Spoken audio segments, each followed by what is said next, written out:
नीलगिरी की पहाड़ियों की गोद में बसा ओडनथुरई गांव तमिलनाडु के कोयम्बटूर से करीब 40 किलोमीटर दूर। आज ये गांव एक स्मार्ट विलेज की तरह दिखता है। यहाँ पर शहर जैसी सुविधाएं मौजूद हैं। गांव के लोग भी अपनी जगह पर खुश और संतुष्ट दिखते हैं। लेकिन कुछ साल पहले तक ऐसा नहीं था। गांव की तस्वीर एकदम अलग थी। यहाँ बुनियादी सुविधाएं तक मौजूद नहीं थीं। पीने का साफ पानी नहीं था, बिजली नहीं थी। पूरे गांव में कच्चे घर थे। लोग गांव छोड़कर शहर जाने लगे थे।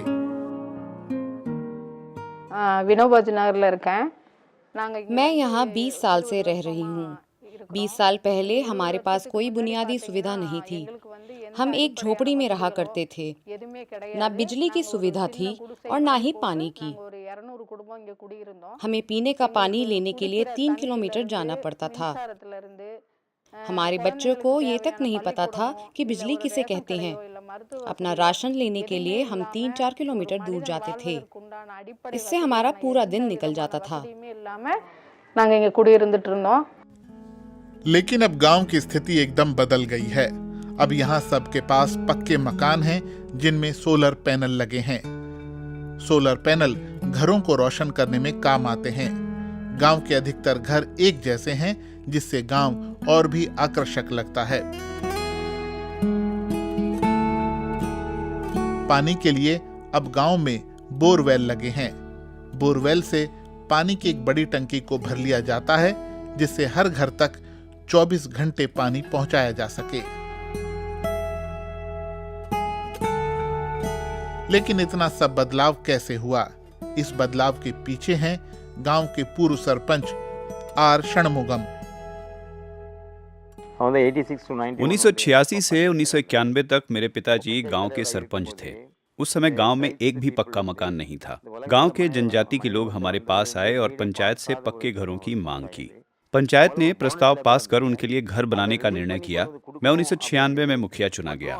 तब गांव के और लोगों ने भी पक्के घरों की मांग की। मैंने पंचायत के फंड से इंतजाम किया और दूसरे लोगों के लिए भी घर बनवाने का प्रस्ताव पास किया। गांव से सारी झोपड़ियों को हटाया गया और उनकी जगह बुनियादी सुविधाओं के साथ पक्के मकान बनाए गए। इससे गांव से पलायन कर गए लोग वापस आने लगे। 20 साल में हमारी जनसंख्या 1600 से 10,000 हो गई है।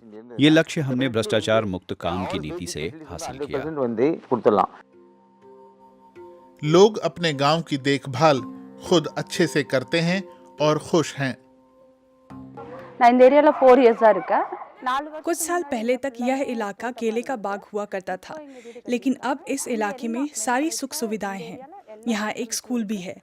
हालांकि ये देहाती इलाका है, लेकिन यहाँ शहर की तरह विकास हुआ है। यहाँ आसपास कोई और ऐसा इलाका नहीं है। गांव में बच्चों के लिए एक प्राइमरी स्कूल है। बड़े बच्चे पास के सेकेंडरी स्कूल में जाते हैं। प्राइमरी स्कूल में बच्चों को खेल खेल में पढ़ाया जाता है। यहाँ 2 टीचर हैं। ये विशेष जरूरतों वाले बच्चों को भी पढ़ा सकते हैं।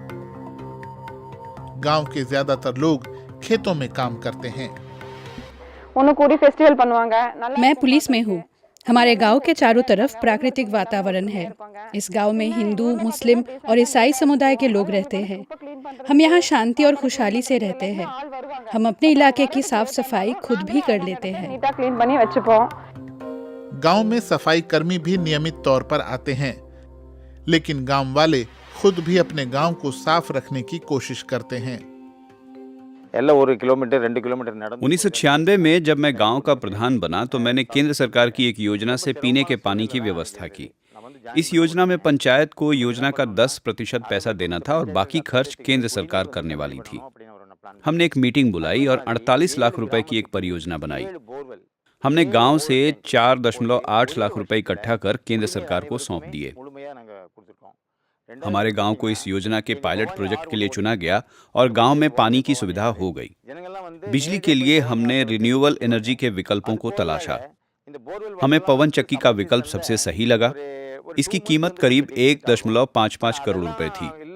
हमने पंचायत में टैक्स और दूसरे तरीके से इकट्ठा हुए 40 लाख रुपए जमा करवाए और बाकी पैसे का बैंक लोन करवाया।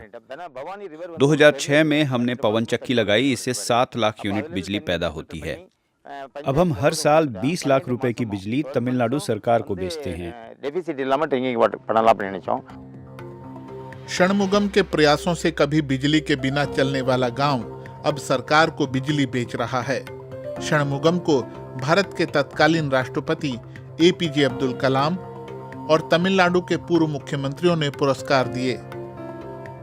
उन्होंने भारत और विदेशों में कई विश्वविद्यालयों में अपने मॉडल पर भाषण दिए।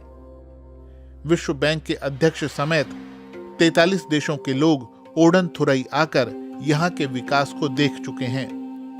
षणमुगम अब गांव के मुखिया नहीं हैं, लेकिन वो अपने काम को बड़े गर्व से दिखाते हैं।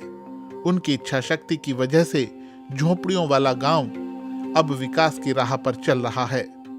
वो बिजली भी बना रहा है और अपना भविष्य भी। षणमुगम कहते हैं, मजबूत इच्छा शक्ति और भ्रष्टाचार मुक्त प्रशासन चलाकर किसी भी लक्ष्य को हासिल किया जा सकता है।